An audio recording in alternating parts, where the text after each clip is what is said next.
Occult Perspectives live for the first time. Just kind of getting things ready. I don't know. This is my first time doing a live video, so not really used to this. I do live videos on Facebook a lot. When I do music, I do guitar a lot and go live, but this is new for me on YouTube. So I don't know if people will start popping up, if people start commenting on this or not, or how any of that works. I think we've reached 444 subscribers, so that's pretty cool. So I'm just going to go ahead and start reviewing some of the notes that I have until we get some people on here.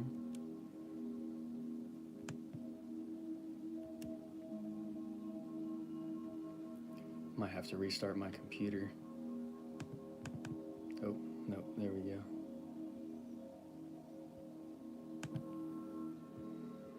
Google Docs. Somebody else had something pulled up on the computer. Some game. One of the kids was playing a game. So it doesn't look like anybody's jumped on here yet.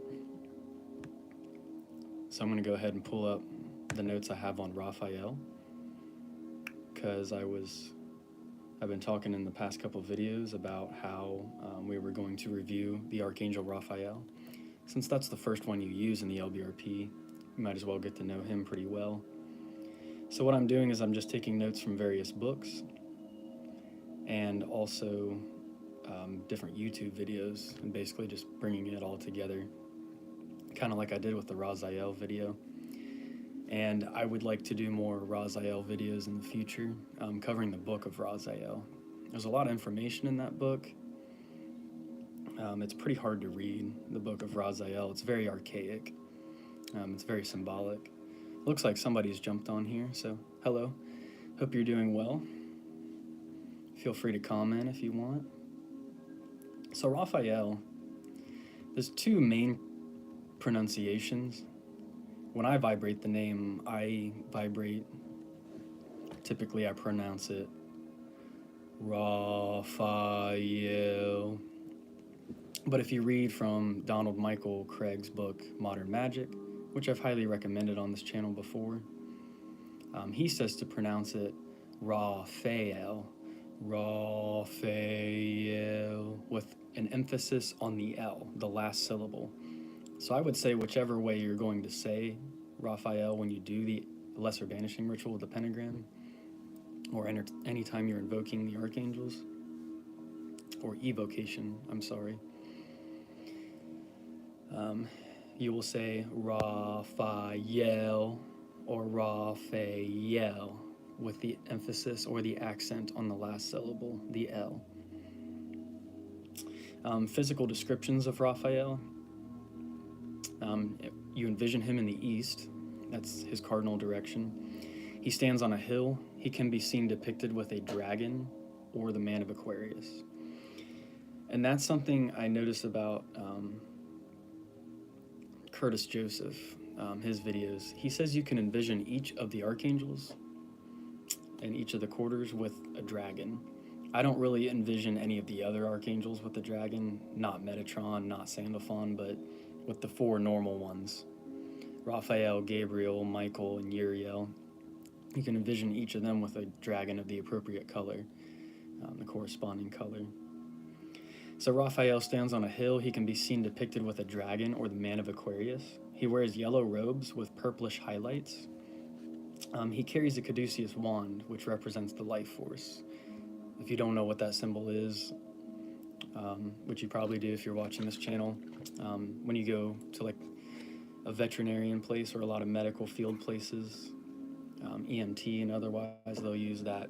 It's the wand with the serpents entwined on it. It's a universal symbol, though.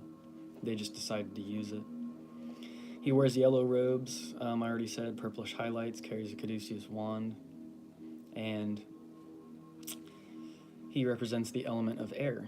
So sometimes I'll envision the if I can envision them all at once, Raphael in the east on the hill, you feel the air, you can envision the dragon or the man of Aquarius you want, and also the symbol for air.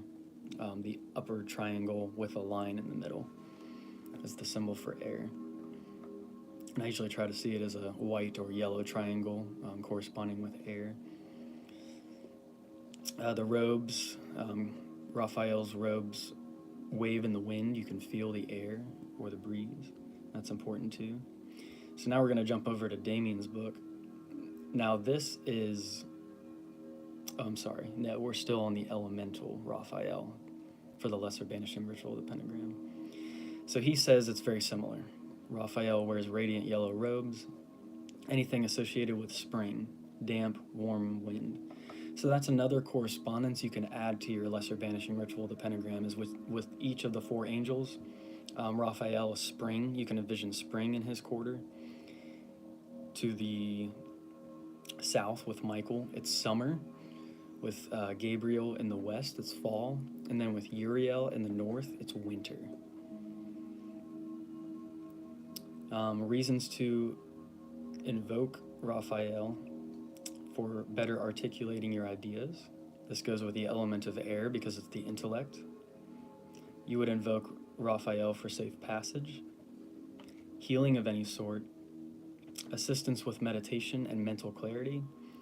For example, if you have an exam or a test you need to take, and to enhance the intellect and learn deeper truths of philosophical and spiritual teachings. I see that somebody just jumped on, so what we're doing is we're covering the Archangel Raphael, and then if anyone has any comments or anything, any questions, I'll go ahead and answer those as well. So that was Raphael of the lesser banishing ritual of the pentagram, the elemental Raphael. Now we're going to talk about a different version of Raphael. It's pretty much the same angel, but a different version of him, the Tree of Life version. Raphael of Tapareth. And of course, Tapareth is in the center of the Tree of Life. I also have a Tree of Life diagram if anybody needs to see that. I can hold it up. I can hold it up to the screen so you can see. But Raphael Tapareth represents the noonday sun energy, and I think it's about noon right now, so that's kind of cool. A little synchronicity there. The great balancer of all energies represents Christ consciousness. He wears golden robes. This Raphael, the Tree of Life Raphael, wears brilliant armor with the image of the sun on the breastplate, and he holds a scepter instead of the caduceus wand. I'm going to go ahead and grab my Damien book, Angels and Archangels. Where did I put that?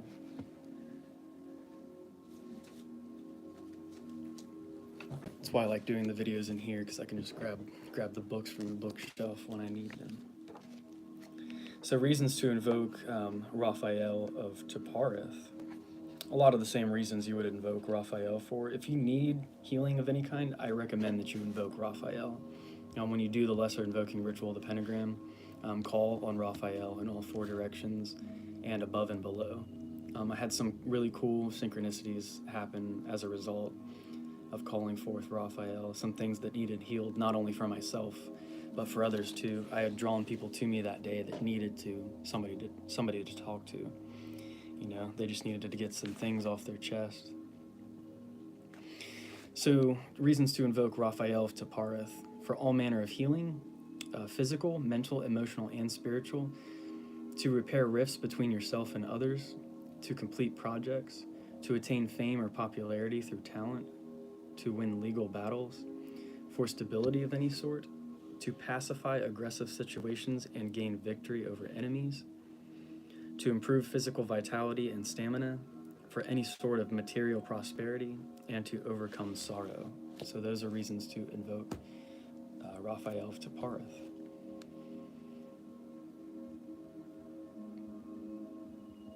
Okay, so this Raphael information was quite interesting. There's a new video on YouTube, and I think the channel's called Mythology A to Z. You should definitely check them out. They did a really cool video on Raphael. And this is some of the information I came across in that. He's the angel of health and compassion, Lord of the sun, chief guardian angel of the tree of life. He's the prince of the cherubim. These are angels with 4 animal faces on them, not when a lot of people hear the word cherub angel, they think of like the little kid with wings. No, the angels are a lot stranger looking than that. Yeah, the cherubim are really crazy looking, and they have 4 faces, one with each animal. From Ezekiel's vision, you have the bull in the north, the man of Aquarius in the east, the lion of Leo in the south with Archangel Michael, and in the west you have the phoenix. So those 4 angels. And that's another correspondence you can add to your lesser vanishing ritual, the pentagram, or lesser invoking ritual, the pentagram. As you envision the archangels around you, also see the animals that corresponds with each one in their quarter. He's part of the Order of Virtues. Not sure what that's all about. He's also one of the angels invoked for childbirth. So if you know somebody that's pregnant and they're going to give birth soon, you could invoke or call upon Raphael for, a safe birth. One of the 7 angels of Revelation, and he's one of the 7 angels who stand before the glory of the Lord. I'm sorry, I almost said world. Yeah, I've heard that common theme that there's like 7 main angels or archangels that stand around the throne of God or near the throne of God. He's actually the governor of Wednesday. Makes sense if you equate the caduceus wand with Wednesday. Monday is usually moon day, Tuesday is equated with Mars, and Wednesday is Mercury. So Mercury has the connection with the caduceus wand. Archangel Michael is the tree of life version. Archangel Michael is the archangel of the Sephiroth Hod, which Hod's really equated with Mercury. So that's kind of cool. I mean, I see a little bit of the connection with Raphael and Wednesday. Purple is also sometimes associated with Wednesday, and Raphael has, purple outlines on his golden robes. And I have 4 little crystals, I've shown them in videos before, that I put in each cardinal direction. Just checking something real quick. Okay, I don't think there's been any messages. I think those would just pop up. But what I was getting at, we were talking about Wednesday, the color purple being associated with Raphael, and the crystal wands that I have in each cardinal direction. I have a purple crystal wand for the east that's associated with Raphael. There's a cool red stone for the south with Michael. I can't remember which stones are actually in these wands, but they're really cool. The one in the west is blue for Gabriel, and the one is in the north is kind of green and brown for Uriel. So those are good tools. They add to the power of the ritual. Raphael gives knowledge of science and art of healing. He originated from the Chaldeans in Babylon. That's interesting. Through him, the earth is healed and becomes a favorable abode for mankind. He is charged with healing the earth. There is some Masonic significance here. Just the wording of that. Being charged with your duty, We're called to do certain things, and that's Raphael's job. He is he's charged with healing the earth. That's one of his duties of the great work. The Jews say he was first called Labiel, when first created by God, but took on the name Raphael when he agreed to God's command on the creation of man. And this is where Lucifer symbolically had different ideas he didn't want to obey, and Raphael, it seemed, was kind of promoted there. He was originally called Labiel, Labbiel, Labbiel is what the captions said in the video, but I'm not sure if that spelling is correct. Raphael has many pairs of wings, roughly 6, each with as many eyes as there are men in the world. So this kind of goes with the seraphim and the cherubim, how the angels have very strange, they can manifest to us in very strange looking ways. According to the book of Enoch and the Zohar, etc., he is not only the angel of healing and light, but he's also the prince of Hades, a king in the eastern part of the underworld. So that's where we start to get into this interesting dynamic, whereas Curtis Joseph says too, it's not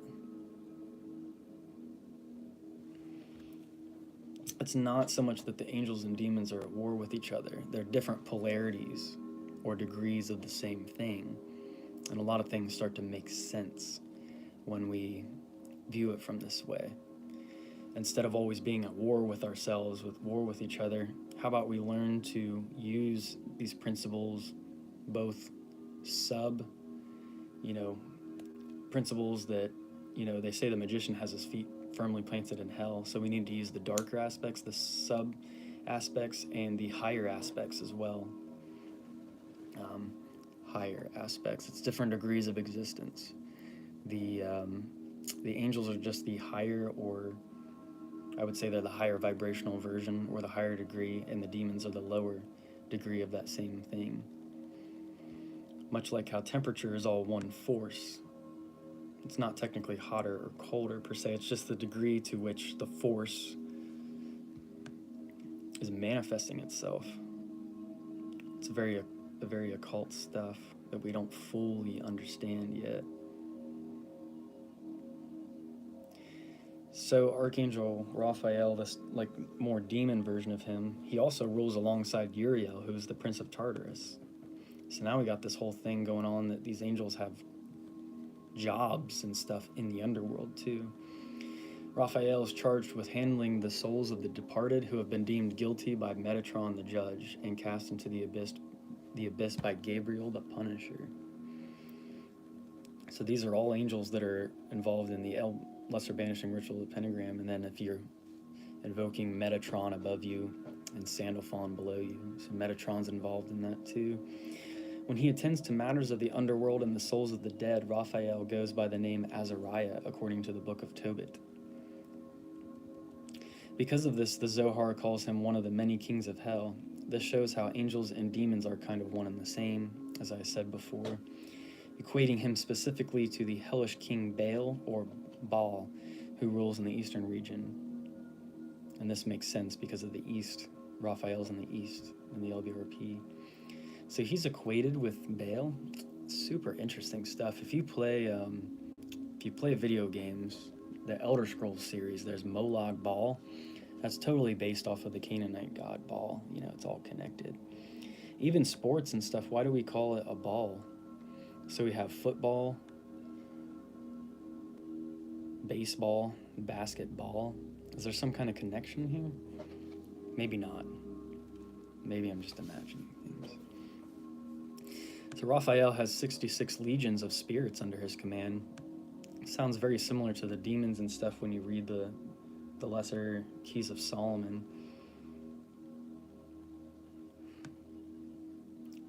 They all have these different spirits and legions under their command.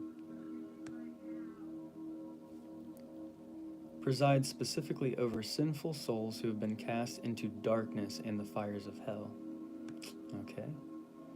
This dark, righteous judgment and understanding is something you begin to understand along this path. Is that sometimes the light beings, the angels, they're the really severe ones, the really dark ones sometimes. They're the ones that stamp down and execute justice accordingly. Raphael executes the will of God upon these damned souls, be it grant the chance of rebirth or damn them to eternal destruction. This task may not be appropriate or entrusted to the fallen angel kings of the netherworld, so it was a task given to Raphael. So God couldn't depend on the fallen angels or the kings of the netherworld, and couldn't depend on the other demons. So the task was given to Raphael. These are angels who rebelled and thus have free will, and they bear no allegiance towards him. So the fallen angels they have free will. They don't owe allegiance to God anymore. And there's always magical significance when we say of our own free will.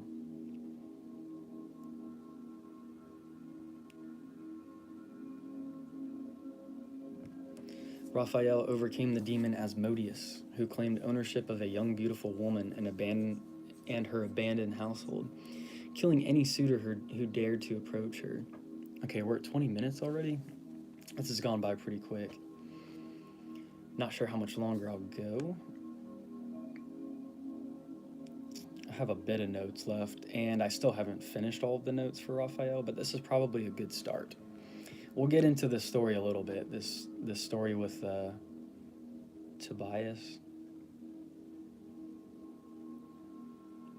So in this book of Tobit, there's this maiden named Sarah who was hated by the servants of her household, especially the female servants, because she had married 7 times and was widowed 7 times.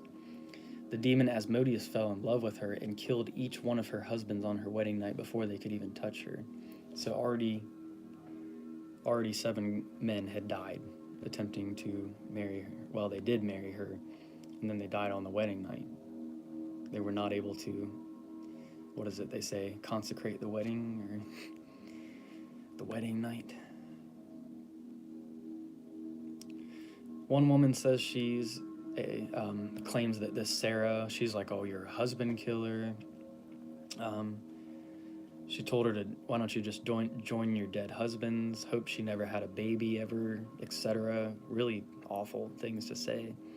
And Sarah was depressed, and she cried out to God in heaven to free her from the shackles of this demon and grant her a swift death. So God sent Raphael to help her and expel the demon. Raphael to the rescue. Tobias is the son of Tobit, and this is where it's weird. It's Sarah's cousin, and he fell in love with Sarah. So there's always this kind of incest stuff going on in the Bible. Sometimes it seems, or this is an apocryphic text. The weirdness of back then, I guess. We'll take this story as more symbolic anyway.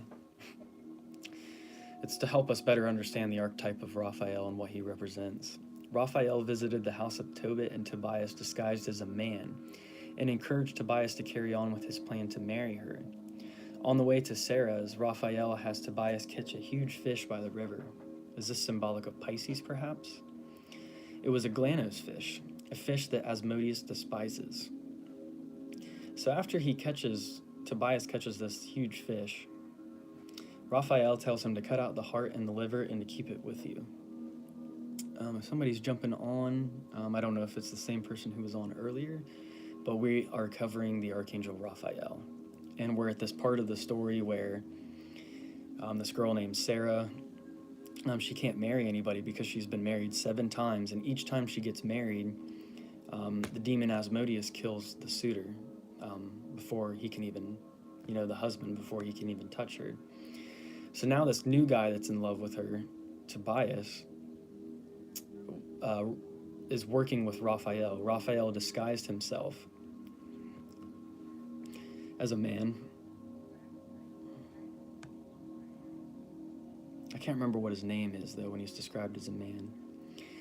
And then Raphael has Tobias catch this huge fish by the river. It's called the glanos fish. And it's a fish that this demon despises, so it's going to be used to dispel the demon, get him away. So Raphael told Tobias to cut out the heart and the liver and keep it with you. They can be burned and used to chase away a demon or an evil spirit that is tormenting someone. The attacks will stop immediately, and they will never be troubled again. They were wed, so Tobias and Sarah, they had their wedding. He burned an incense of the heart and liver in their chambers that night. Asmodeus appeared, and as soon as he entered the room, he caught the scent of the burning fish, and it repulsed the demon so much that he forever fled from the life of Sarah and into the land of Egypt. Raphael banished him to that place. Asmodeus found a new place in the land of Egypt now that he was banished there, where the people revered him and worshipped him as a god. Sarah was free from him forever. Call upon Raphael. Okay, this was from a different video. So I'm going to go ahead and go over a little bit more. little bit more of the notes I have on Raphael, and then go ahead and wrap up this live video. So if you have any comments or anything, if you have any questions, go ahead and do that, pretty soon. So this was another video I found about Raphael on YouTube, and it's kind of this sweet older lady. I really like her videos. She does really good tarot videos, like 3-minute, real short, concise videos on every tarot. Well, at least the major arcana tarot. So I really like her stuff, the way she summarizes it, everything. And she does the archangels as well.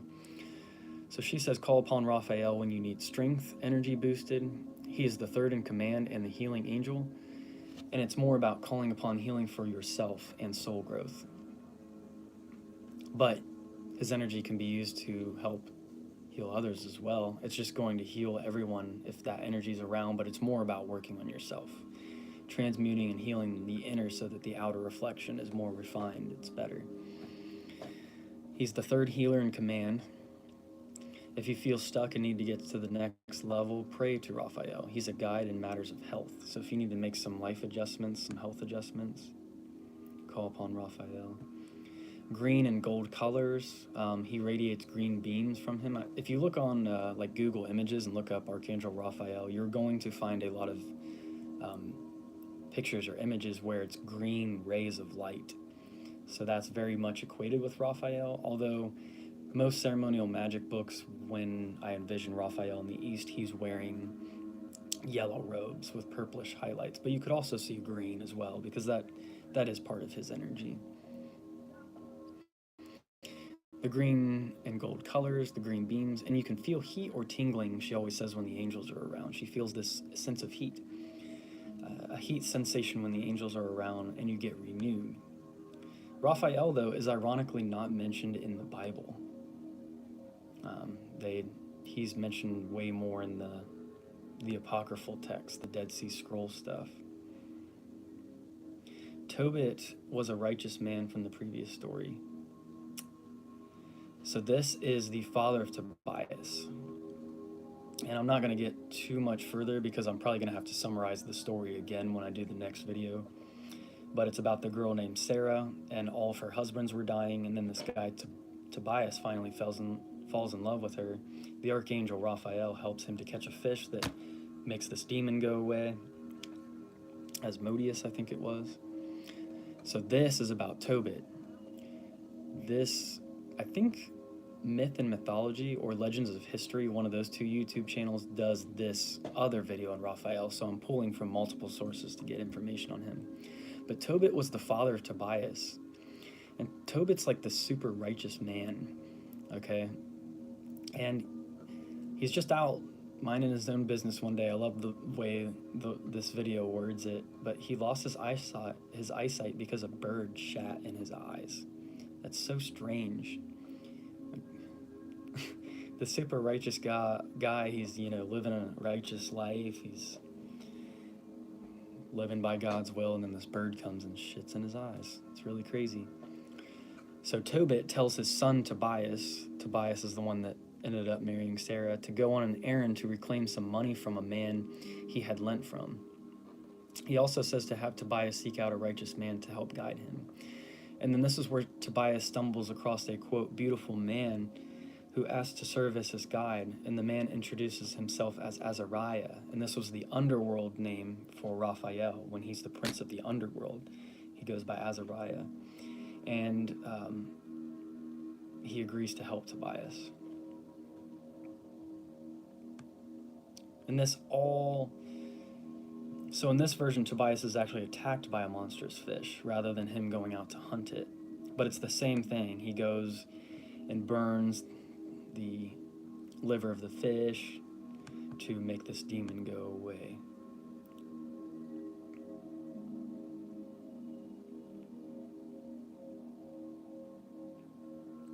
So yeah, I'm gonna go ahead and end this video because there's a lot more to cover on Raphael, and I do need to finish my notes to make it all fit in the context of everything, and to make it help it make a little bit more sense. But the main idea of that story of Raphael in the apocryphal text, the book of Tobit. I think that was the name of the book. Or the Book of Tobias. Let me try to find that again.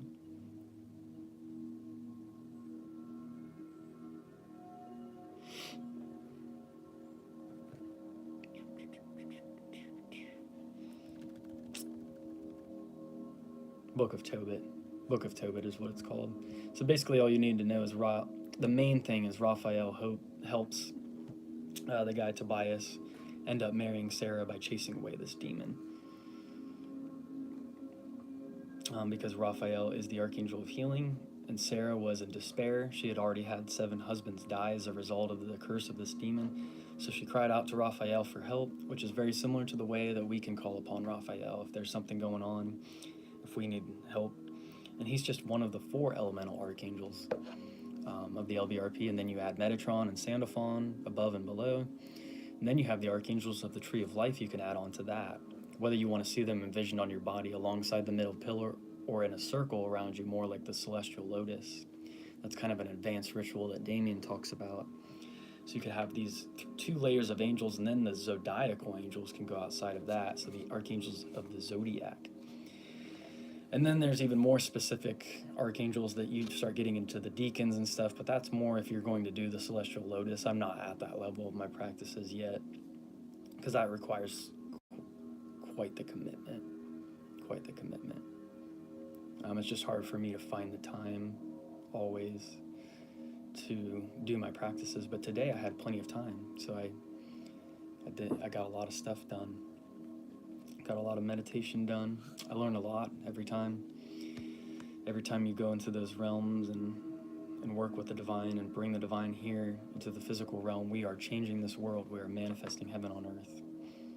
So to those of you who tuned into this video, thank you so much. I'm guessing you're probably subscribed to the channel already, otherwise you probably wouldn't have seen this live thing pop up. So just help spread the word. I think we're at 444 subscribers. So please tell your like-minded friends, esoteric buddies about this channel. Please subscribe, please like this video and other videos, check out the other videos, and then hit the notification bell when you want to be notified of new videos. So thank you everyone for tuning in. Until next time. If I can figure out how to end this live video now. That's the question. There doesn't seem to be a button to end it. Or maybe I just need to X out here.